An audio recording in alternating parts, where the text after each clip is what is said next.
আজকে কোরআনুল করিমের সূরা মুমিনের 31, 32 এবং 33 নম্বর আয়াতে কারিমা উপরে আলোচনা করা হবে। আল্লাহ রাব্বুল আলামিন আমাদেরকে বোঝার আমল করার আল্লাহ তৌফিক দান করুন, আমিন। আল্লাহ পাক রব্বুল আলামিন কোরআন হাকিমে ইরশাদ ফরমাচ্ছেন, অসংখ্য আম্বিয়া ইকরাম আলাইহিমুসসালাম ওনাদের উম্মতদেরকে যে সতর্কবাণী করেছেন সেগুলা অনেকগুলি কোরআনুল করিমে বর্ণিত হয়েছে। আল্লাহর হাবিব সাল্লাল্লাহু তাআলা আলাইহি ওয়াসাল্লামও উম্মতদেরকে অনেক সতর্কবাণী করেছেন।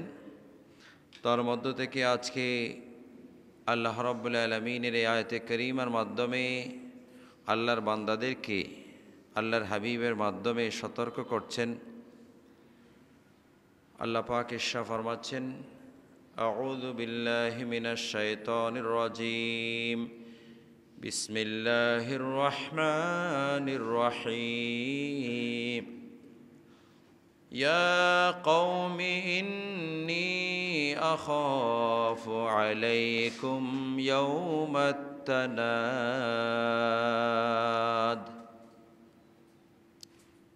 আল্লাহ পাক বললেন, হে জাতি, রসুল পাক সাল্লাল্লাহু আলাইহি ওয়াসাল্লামের মাধ্যমে আল্লাহর হাবিবের মাধ্যমে বললেন, হে মানব জাতি, হে আমার সম্প্রদায়, হে আমার উম্মত, ইন্নী আখাফু আলাইকুম ইয়াওমাত তানাদ, নিশ্চয় আমি ভয় করছি তোমাদের ব্যাপারে ইয়াওমাত তানাদ, ইয়াওমাত তানাদের দিন, ডাকাডাকির দিন, কিয়ামতের দিন।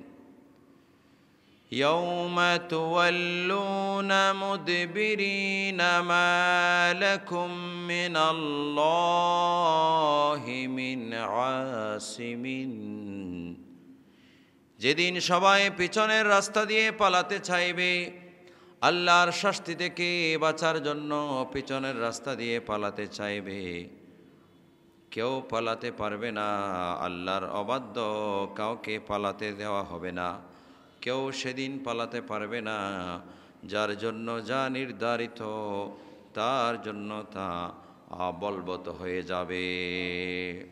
সেদিন, সে মহান দিনের ব্যাপারে, যেদিনকে ইয়াউমুল কিয়ামা বলা হচ্ছে, ইয়াউমুল হাসর বলা হচ্ছে, ইয়াউমুন নুশুর বলা হচ্ছে, ইয়াউমুত তানাদ বলা হচ্ছে, ইয়াউমুল খৌফ বলা হচ্ছে, ভয়ের দিন, সবাই একত্রিত হওয়ার দিন, ডাকাডাকির দিন। কিভাবে ডাকাডাকি করবে? কিয়ামতের দিন সমস্ত মানুষ যখন একত্রিত হবে, কিয়ামতের দিন আমরা জানি ইসরাফিল আলাইহিস সালাম সিংহার মধ্যে ফুৎকার দিবেন। 3টি ফুৎকার, কোন মুফাসসিরিন বলেছেন একটি ফুৎকার, সেটা 3 ভাবে মানুষের সামনে আসবে। নাফখাতুল উলা, প্রথম ফুৎকার, এটাকে নাফখাতুল ফাজা বলা হচ্ছে। সেদিন প্রথম ফুৎকার যখন দিবেন, সবাই ডাকাডাকি করবে, চিৎকার করবে, সরগোল করবে, কেউ কারো কথা শুনবে না। সবাই নিজে বাঁচার জন্য কি হলো কি হলো কি হলো বাঁচার জন্য চেষ্টা করবে, একে অপরকে ডাকবে, কেউ কারো কথা শুনবে না। নাফখাতুল উলা, প্রথম ফুৎকার যখন হবে। দ্বিতীয় ফুৎকার নাফখাতুস সানিয়া, নাফখাতুস সাইকা, দ্বিতীয় ফুৎকার যখন হবে, সব মানুষ বেহুশ হয়ে যাবে, মরে যাবে। নাফখাতুস সালিসা, নাফখাতুন নুশুর, তৃতীয় ফুৎকার যখন হবে, সবাই ময়দানে মাহশরের জন্য প্রস্তুত হবে, কিয়ামতের ময়দানে একত্রিত হবে। আমল নামা কারো ডান হাতে কারো বাম হাতে আসবে। এই সমস্ত বালা মুসিবতের দিন সবচেয়ে কঠিন দিন। কোনো জায়গায় কোনো বিপদ হলে আমাদের দেশে বা অন্য কোনো দেশে, বিশেষ করে আমাদের দেশে, এখানে সবাই ডাকাডাকি করে, সবাই চিল্লাচিল্লি করে, কেউ কারো কথা শুনে না। এই বিপদ তো সামান্য বিপদ। কোনো একটা কারখানায় আগুন লাগছে, বা কোনো একটা বাড়িতে আগুন লাগছে, বা আরেকটা কিছু, কিয়ামতের বিপদের তুলনায় এটা জাররা, কাতরা, তার চেয়েও কম। সেদিন তো ইযা যুলজিলাতিল আরদু জিলজালাহা ওয়া আখরাজাতিল আরদু আথকালাহা। পৃথিবী যখন ভীষণ কম্পনে প্রকম্পিত হবে, ওয়া আখরাজাতিল আরদু আথকালাহা, জমিন তার বোঝাসমূহ বের করে দেবে, জমিনের পেটে আর কিছু থাকবে না, সবাই বেরিয়ে আসবে। সেদিন মানুষ বলবে কি হলো কি হলো, সবাই ডাকবে, চিল্লাচিল্লি করবে, কেউ কারো কথা শুনবে না। সেই বিষয়গুলো আমাদের দেমাগে থাকে, আমাদের স্মরণে থাকে যতক্ষণ ওয়াজে থাকি, যতক্ষণ মসজিদে থাকি, যতক্ষণ বা এই ধরনের কোনো পরিবেশে থাকে, এরপরে আর স্মরণ থাকে না। থাকলে তো অপরাধ হতো না।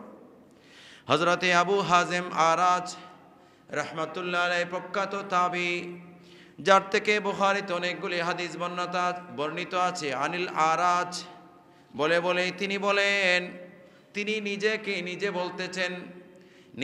নিজে বলতেছেন যদি কিয়ামতের ময়দানে রব্বুল আলামিন গুনাহগারদেরকে ডাকে, অমুক গুনাহগাররা ওঠো দণ্ডায়মান হও, অমুক অপরাধীরা ওঠো দণ্ডায়মান হও, অমুক অপরাধীরা ওঠো দণ্ডায়মান হও, অমুক অপরাধীরা ওঠো দণ্ডায়মান হও, এইভাবে এক এক শ্রেণীর গুনাহগারদেরকে যখন ডাকা হবে, তিনি নিজে বলতেছেন আমি বোধহয় সব কাতারেই দাঁড়িয়ে যাব, কারণ আমি অনেক গুনাহ করেছি। তিনি হাদিস বর্ণনাকারী, তিনি তাবেঈ, তিনি আল্লাহর ভয়ে সেটা বলতেছেন। সবাই বলো সুবহানাল্লাহ। প্রকৃত অর্থে ওনার কাছে যে এত গুনাহ আছে যে এরকম নয়, উনি আল্লাহর মকবুল বান্দা, বড় আল্লাহর ওলি, কিন্তু আল্লাহর ভয়ে তিনি একথা বলতেছেন, আল্লাহ আপনি যদি ডাকেন সেদিন অমুক গুনাহগাররা ওঠো, অমুক গুনাহগাররা ওঠো, আমি বোধহয় সব কাতারেই দাঁড়িয়ে যেতে হবে, আমার কাছে বোধহয় সব গুনাহ আছে। সেদিন বোধহয় আমি সব গুনাহগারদের দলে বোধহয় দাঁড়িয়ে যাব। আল্লাহ আপনি যদি ক্ষমা না করেন, আমাকে মাফ না করেন, আমাকে দয়া না করেন, আপনি যত দল গুনাহগারদেরকে ডাকবেন আমি বোধহয় সব দলে দণ্ডায়মান হয়ে যাব। আল্লাহ আপনার কাছে আমি ক্ষমা চাই, মাফ চাই, আপনি ক্ষমা না করলে আমি বাঁচতে পারবো না। আল্লাহু আকবার। এত বড় মানুষ, এত বড় আল্লাহর ওলি, এত বড় তাবী আনিল হযরতে আরাজ রাদিয়াল্লাহু তাআলা, বুখারীতে অনেকগুলি হাদিস তিনি বর্ণনা করেছেন। তিনি আল্লাহর দরবারে এভাবে নিজের আজিজি এনকেসারি, নিজের অসহায়ত্ব আল্লাহর কাছে বর্ণনা করছেন, নিজেকে নিজে বলছেন। সবাই বলো সুবহানাল্লাহ। আল্লাহ রাব্বুল আলামিন কোরআনুল কারীমের শাহ ফরমাচ্ছেন, ইন্নী আখাফু আলাইকুম আযাবা ইয়াউমিন আলীম। নূহ আলাইহিস সালামের কথা রব্বুল আলামিন কোরআনুল কারীমে বর্ণনা করলেন। তিনি বললেন, হে আমার সম্প্রদায়, ইন্নী আখাফু, নিশ্চয় আমি ভয় করছি, আলাইকুম তোমাদের ব্যাপারে, আযাবা ইয়াউমিন আলীম, যন্ত্রণাদায়ক শাস্তি যেদিন হবে, কঠিন দিন, কিয়ামতের দিন, কিয়ামতের ওই দিনের আযাবের ব্যাপারে আমি তোমাদের ব্যাপারে ভয় করছি। ওদিন কি জবাব দেবে আল্লাহর কাছে তোমরা, সে ব্যাপারে আমি ভয় করছি তোমাদের ব্যাপারে। শুআয়ব আলাইহিস সালামের কথা রব্বুল আলামিন কোরআনুল কারীমে কোট করলেন। শুআয়ব আলাইহিস সালাম বললেন, ইয়া কওমি ইন্নী আখাফু আলাইকুম আযাবা ইয়াউমিন মুহীত, হে আমার সম্প্রদায়, নিশ্চয় আমি ভয় করছি তোমাদের ব্যাপারে, আযাবা ইয়াউমিন মুহীত, যেদিন আযাব তোমাদেরকে ঘিরে ধরবে, আযাব তোমাদেরকে বেষ্টন করে ফেলবে চতুর্দিক থেকে, ওই দিন কঠিন দিনের ব্যাপারে তোমাদের ব্যাপারে ভয় করছি আমি। আল্লাহ রাব্বুল আলামিন সূরা ইনফিতারে, যেটা আমরা নামাজে পড়ি বিভিন্ন সময়ে, এশারের নামাজে, ফজরের নামাজে তেলাওয়াত হয়। আল্লাহ পাক রব্বুল আলামিন সূরা ইনফিতারে আল্লাহ পাক বললেন সেদিনের কথা, ইয়াউমা লা তামলিকু নাফসুন লিনাফসিন শাইআ ওয়াল আমরু ইয়াউমাইযিন লিল্লাহ। আল্লাহ রাব্বুল আলামিন বললেন ইয়াউমা, সেদিন, কোন দিন? কিয়ামতের দিন। লা তামলিকু নাফসুন লিনাফসিন শাইআ, পৃথিবীর কোনো শক্তি, পৃথিবীর কোনো পরাশক্তি, পৃথিবীর কোনো নেতা, পৃথিবীর কোনো ক্ষমতাধর শক্তিধর মানুষ সেদিন কেউ কারো উপকার করতে পারবে না, কেউ কারো মালিক হতে পারবে না, কেউ কারো জিম্মাদার হতে পারবে না সেদিন। ওয়াল আমরু ইয়াউমাইযিন লিল্লাহ, একছত্র আল্লাহর মালিকানা থাকবে। সবাই বলো সুবহানাল্লাহ। সেদিন কোনো ক্ষমতাধর, কোনো শক্তিধর, দুনিয়ার কোনো নেতা, দুনিয়ার কোনো শক্তিধর ব্যক্তি, ক্ষমতাধর ব্যক্তি সেই কঠিন সময়ে কেউ কারো উপকার করতে পারবে না, কেউ কারো জিম্মাদার হতে পারবে না, কেউ কারো মালিকানা নিতে পারবে না। সেদিন একচ্ছত্র রব্বুল আলামিনের ক্ষমতা চলবে। আল্লাহ রব্বুল আলামিন যাদেরকে সুপারিশের অনুমতি দিবেন তারাই শুধু সুপারিশ করতে পারবেন। কোরআন ও সুন্নাহর আলোকে যাদেরকে আল্লাহ সুপারিশের কথা বলেছেন সেদিন তারা সুপারিশ করতে পারবেন। এর বাইরে দুনিয়ার কোনো ক্ষমতাওয়ালার ক্ষমতা সেদিন কঠিন সময়ে চলবে না। তাহলে দুনিয়ার মানুষ চালাক তারা, যারা কিয়ামতের দিনের কথা যারা স্মরণ করে, ওই সময় যেই জিনিস উপকার আসবে, যারা উপকার আসবে তাদের পিছনে যারা থাকে, সবাই বলো সুবহানাল্লাহ। ওই সময় যেই জিনিস উপকার আসবে, যারা উপকার আসবে তাদের পিছনে পিছনে যারা থাকে তারা চালাক মানুষ, তারা চালাক মানুষ।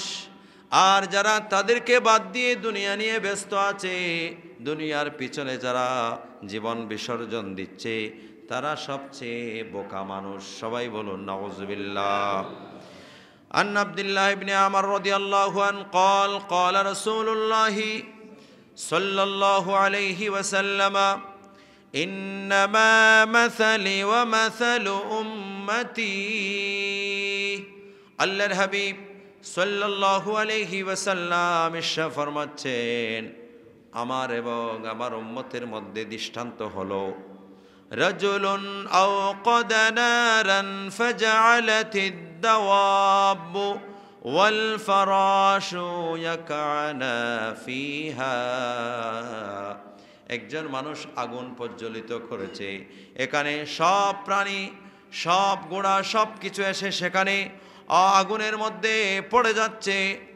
ওয়া আনা আখুযু বিহুজাজিকুম আনিন নার, আমি সবাইকে টানতেছি আগুন থেকে বাঁচানোর জন্য, আগুন থেকে জান্নাতের দিকে নিয়ে আসার জন্য। ওয়া আনতুম তাকাহহামুনা ফিহা, আর তারা আগুনের দিকে পড়ে যাচ্ছে। সবাই বলুন নাউযুবিল্লাহ। আমার উম্মতের দৃষ্টান্ত এমন হবে, আমার উম্মত আগুনের দিকে যাচ্ছে আর আমি জান্নাতের দিকে ডাকছি, জান্নাতে নেওয়ার জন্য আমি টানতেছি, জান্নাতের দিকে ডাকছি।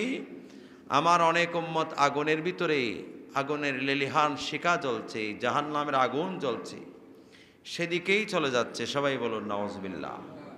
আগুনের ভিতরেই ডুবে যাচ্ছে, আমি তাদেরকে জান্নাতের দিকে টানছি, জান্নাতের দিকে ডাকছি, আর আমার অনেক উম্মত আগুনের দিকেই ডুবে যাচ্ছে। সবাই বলুন নাউযুবিল্লাহ।